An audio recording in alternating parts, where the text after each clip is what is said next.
Hello friends, welcome to SSC coaching centre. दोस्तों, आज के वीडियो में रीजनिंग के बहुत ही इंपॉर्टेंट क्वेश्चन हैं, तो पूरा वीडियो देखिएगा। चलिए स्टार्ट करते हैं। पहला प्रश्न है आपका, एक आदमी 40% भोजन पर, 20% किराए पर, 12% यात्रा पर और 10% शिक्षा पर खर्च करता है।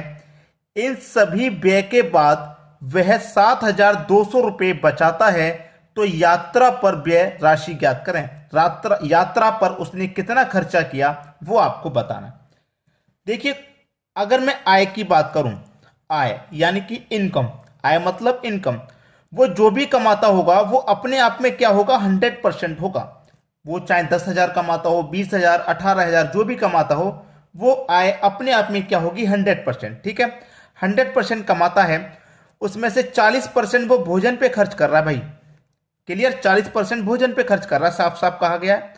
उसके बाद में 20% मकान के किराए पे खर्च कर रहा है। उसके बाद में 12% खर्च कर रहा है यात्रा पर। उसके बाद में 10% खर्च कर रहा है वो शिक्षा पर।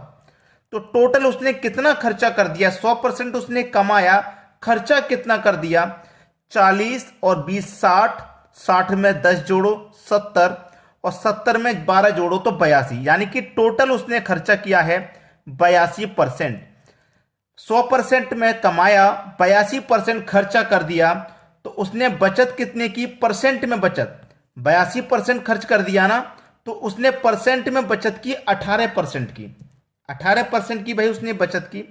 और रुपए में कितने की बचत कर रहा है वो, 7,200 की, 7,200 की, यानी कि 18% का मान 7,200 के बराबर है। तो आप 1% का मान निकाल लीजिए। 1% का मान यानी कि 18 से कटाएंगे एक बार में, 18 एकम 18, 18 से कटाएंगे 18 चौक 72 और ये 2 जीरो, यानी कि 400 बार में कट गया। 1% की वैल्यू आ गई 400। आपसे पूछ रहा है कि यात्रा पर व्यय राशि ज्ञात करें। यात्रा पर उसने 12% खर्च किया है, 12% का मान निकालना है। जब 1% की वैल्यू 400, तो 12% की कितनी हो जाएगी, 400 का मल्टीप्लाई 12 से कर दो, 12 चौक 48 और 2 जीरो, यानी कि 4800। ये आपके प्रश्न का बिल्कुल सही जवाब हो गया। तो उसकी जो व्यय राशि है यात्रा पर कितनी है, 4800 रुपये। भोजन की पूछी जाए कि भोजन पे कितना खर्चा किया, 400 का मल्टीप्लाई भोजन वाले परसेंट से कर दो, भोजन पे 40%, यानी कि 400 का मल्टीप्लाई 40 से कर दो। किराए पे कितना खर्च किया, 20%, 400 का मल्टीप्लाई 20 से कर दो। सबका निकाल लेंगे आप, अलग अलग पूछेगा, कोई दिक्कत नहीं। सभी को अच्छे से समझ में आ गया ना। चलिए अब देखेंगे अगला प्रश्न। अगला प्रश्न है, जब एक भिन्न के अंश में 10% की वृद्धि और हर में 20% की कमी होती है, तो परिणामी भिन्न 5/8 हो जाता है। मूल भिन्न क्या है, पहले की मूल भिन्न, मूल भिन्न उसे बोलते हैं जो पहले का पूछ रहा है। ठीक है, देखिए भिन्न की जब उसने बात कह दी, तो हमें भिन्न के बारे में पहले बेसिक जानकारी हो। ऊपर वाली संख्या अंश होती है, नीचे वाली संख्या हर होती है। ठीक है, उसने क्या किया कि भिन्न के अंश में, अंश मतलब ऊपर वाली संख्या में 10% की वृद्धि, अंश में बोला है उसने 10% की वृद्धि अंश में, यानी कि अंश जो भी होगा अपने आप में 100 होगा, 100 में 10 की वृद्धि हो जाएगी तो कितना हो जाएगा, 110%। ठीक है, हर में 20% की कमी, हर में 20 की कमी, हर अपने आप में 100 होगा, उसमें से 20 की कमी हो जाएगी तो कितना बचेगा, 80% बचेगा। प्रतिशत से प्रतिशत कट जाएगा भाई। ठीक है, यहां तक कट गया, कोई बात नहीं। फिर उसने बोला है कि परिणामी भिन्न 5/8 हो जाता है, परिणामी भिन्न 5/8 हो जाता है। तो मूल भिन्न ज्ञात करनी है। मूल भिन्न क्या है, अब तो कुछ भी नहीं है भाई प्रश्न में, अब तो प्रश्न खत्म। चलिए देखिए, बराबर में जब कोई संख्या होती है, अब 110 के बटे में, देखिए 110 के बटे में क्या है, 80 है, बराबर 5 के बटे में क्या है, 8।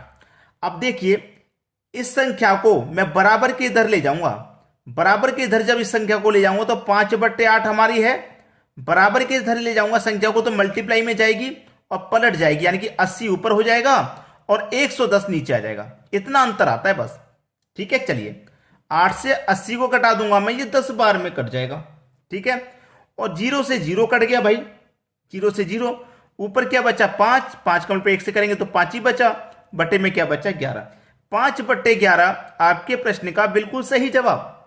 चलिए अब देखेंगे अगला क्वेश्चन।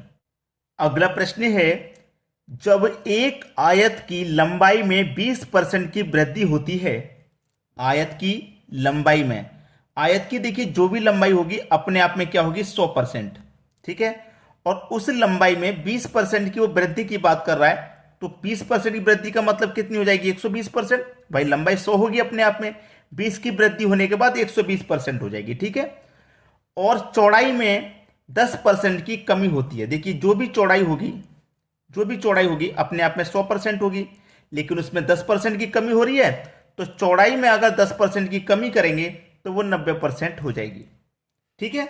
तो क्या पूछ रहा है, आयत के क्षेत्रफल में प्रतिशत परिवर्तन ज्ञात करें। लंबाई गुणे चौड़ाई बराबर क्या होता है, क्षेत्रफल होता है। लंबाई गुणे चौड़ाई बराबर क्षेत्रफल, लंबाई गुणे चौड़ाई बराबर क्षेत्रफल, ठीक है, क्षेत्रफल होता है। 100 का मल्टीप्लाई 100 में कर देंगे 10,000 हो जाएगा। 120 का मल्टीप्लाई 90 में कर देंगे 12 108 और 1020 यानी कि 10,800। तो क्षेत्रफल पहले 10,000 था, 10,000 से बढ़ के हो गया 10,800। तो कितना बढ़ गया भाई, 10,000 से 10,800 हो गया, तो कितना बढ़ गया 800 बढ़ गया। कितने पर बढ़ा है 800, 10,000 से तो बढ़ के हुआ है, 10,000 पे तो बढ़ा है। 10,000 को बटे में रखो, प्रतिशत के लिए क्या करेंगे 100 से गुना कर देंगे। चलिए 2 जीरो से 2 जीरो ये कट गए और 2 जीरो से सीधे सीधे 2 जीरो ये कट गए, तो बचा कितना 8%। ये आपके प्रश्न का बिल्कुल सही जवाब हो जाएगा 8%। क्लियर सभी को, कोई दिक्कत नहीं। चलिए अब देखते हैं अगला प्रश्न। अगला सवाल है, एक परीक्षा में राम अधिकतम अंक 30% प्राप्त करता है। जो राम है अधिकतम कितने 30% प्राप्त करता है और 80 अंकों से अनुत्तीर्ण का मतलब है फेल हो जाता है। उसने 30% प्राप्त किए और फेल हो गया कितने से 80 अंकों से। अगर उसे ये 80 अंक हम इसे और दे दें तो ये फेल नहीं होगा, पास हो जाएगा। पास हो जाएगा कि नहीं, इसलिए हमने इसको पास बना दिया। फिर बाद में कह रहा है श्याम 200 अंक प्राप्त करता है और 15 अंकों से अनुत्तीर्ण हो जाता है। ये भी अनुत्तीर्ण हो गया 15% से। कौन, श्याम। श्याम को कितने मिले 15% से अनुत्तीर्ण हो गया, 200 अंक मिले। अंक मिले हैं 200, लेकिन 15% से अनुत्तीर्ण हो गया, तो हम ऐसे 15% और दे देंगे इसको, तो ये पास हो जाएगा। तो दोनों को पास बना लिया। ये 80 अंकों से फेल हुआ था, हमने इसको 80 अंक और दे दे तो पास हो गया। ये 15% से फेल हुआ है, इसको 15% हमने जोड़ के दे दिया, तो ये भी पास। दोनों पास पास हो गए, ठीक है, कोई दिक्कत नहीं होगी यहां पे। अब देखिएगा परसेंट वाली वैल्यू को आप एक तरफ कर लीजिए, ठीक है। ये 30% है, ये 15%। 15% इधर आएगा बराबर से, तो माइनस का हो जाएगा, तो 30 में से 15 माइनस हो जाएगा, तो 15% बचेगा बराबर। ये 80 प्लस का है, ये इधर आएगा बराबर के, प्लस का है तो इधर आके माइनस, तो 200 में से 80 माइनस हो जाएगा, तो 120 बचेगा। यानी कि 15% की वैल्यू कितनी है 120 है, ठीक है। तो आपसे पूछा क्या है, परीक्षा के अधिकतम क्या है। भाई परीक्षा के जो अधिकतम अंक होंगे अपने आप में वो 100% होंगे। अधिकतम अंक अपने आप में 100% होंगे, 100% होंगे। और यहां पे 15% की वैल्यू 120 है, तो 120 में क्या करेंगे, 15% की वैल्यू है तो 15 से डिवाइड कर देंगे। 100% का मान निकालने के लिए 100 से गुना कर देंगे, आपका आंसर आ जाएगा। 15 अट्ठे 120 और 8 का मल्टीप्लाई 100 से कर दो, तो ये हो जाएगा 800। तो अधिकतम अंक कितने हो जाएंगे 800 हो जाएंगे, ये बिल्कुल सही जवाब। चलिए अब देखते हैं अगला सवाल। अगला सवाल है, यदि एक कस्बे की वर्तमान जनसंख्या 72,600 है और यह प्रतिवर्ष 10% कम होती है, तो 2 वर्ष बाद इसकी जनसंख्या क्या होगी। प्रेजेंट में अभी जो जनसंख्या है वो है 72,600 और ये क्या हो रहा है 10% कम हो रही है हर एक साल। यानी कि ये अपने आप में जो भी मान है 100% है कि नहीं। भाई वर्तमान में 72,600 है तो ये 100% का मान है, लेकिन ये एक साल में 10% कम हो जाएगी, तो 100 से कम हो जाएगी 10 तो 90 बचेगी। 90% का मतलब बट्टी में 100। फिर अगले साल के लिए 10 कम हो जाएगी तो फिर से 90 बचेगी, यानी एक साल बाद क्या हो जाएगा 10% कम हो जाएगी, तो जो बचेगी वो अपने आप में 100%। फिर से 10% कम हो जाएगी तो 90% रह जाएगी, परसेंट का मतलब बटे में 100। ठीक है, चलिए कटा लीजिए, बस आंसर आ गया। 2 जीरो से आपके ये मैं 2 जीरो कटा लूंगा और 2 जीरो से ये वाले 2 जीरो कट जाएंगे। ठीक है, कटने के बाद में अब क्या होगा, इस संख्या का, इस संख्या का और इसका मल्टीप्लाई हो जाएगा, और कुछ नहीं है।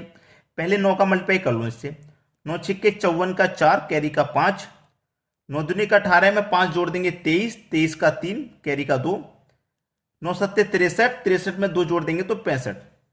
इन दोनों का मल्टीप्लाई हो गया। अब मल्टीप्लाई कितने से करना है, 9 से करना है। 9 चौके 36 का 6 इधर लिख देते हैं, कैरी का 3 बचेगा। 9 तिया 27, 27 में 3 जोड़ देंगे तो 30 हो जाएगा 0, कैरी का 3। 9 पंजे 45, 45 में कैरी का 3 जोड़ देंगे तो 48, 48 का 8 आएगा, कैरी का 4। 9 छिक्के 54, 54 में कैरी का 4 जोड़ देंगे तो 58। तो कितनी बचेगी भाई आबादी, जो जनसंख्या है वो कितनी बचेगी, 72,600 से घट करके 58,806 बचेगी। ये आपका सही जवाब है। क्यों बचेगी इतनी, क्योंकि हर एक साल में वो 10% कम हो रही है, और 2 वर्ष बाद पूछा है ना तो हमने इसको 2 बार लिया है। अगर 3 वर्ष बाद पूछता तो 3 बार ले लेते, 4 वर्ष बाद पूछता तो 4 बार ले लेते। ठीक है, चलिए अब देखते हैं अगला क्वेश्चन। अगला क्वेश्चन है, चाय की कीमत में 10% की कमी होने पर 2700 रुपये में 3 किलो अधिक चाय खरीदी जा सकती है। चाय की घटी दर ज्ञात करें। मैं भाई ये क्वेश्चन कहूंगा कि मैं बहुत बार करा चुका हूं। चाय वाले जो क्वेश्चन है मैं बहुत बार करा चुका हूं। आप हमारे चैनल से जुड़े हुए हैं तो मैं ये क्वेश्चन आपको होमवर्क के लिए दूंगा भाई। ये क्वेश्चन मैं आपको होमवर्क के लिए दूंगा। चाय वाले क्वेश्चन मैंने बहुत बार करा दिए, चाय वाले, चाय कॉफी बहुत बार करा दिए मैंने क्वेश्चन। तो ये क्वेश्चन तो आपसे बनाने की मैं उम्मीद रख सकता हूं। तो आप मुझे इसका आंसर कमेंट करके बताइए क्या आएगा।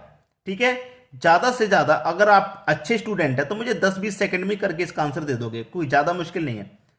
ठीक है, कैलकुलेशन कीजिए, अपना अपना आंसर मुझे कमेंट करके जरूर बताइएगा। ठीक है दोस्तों, धन्यवाद।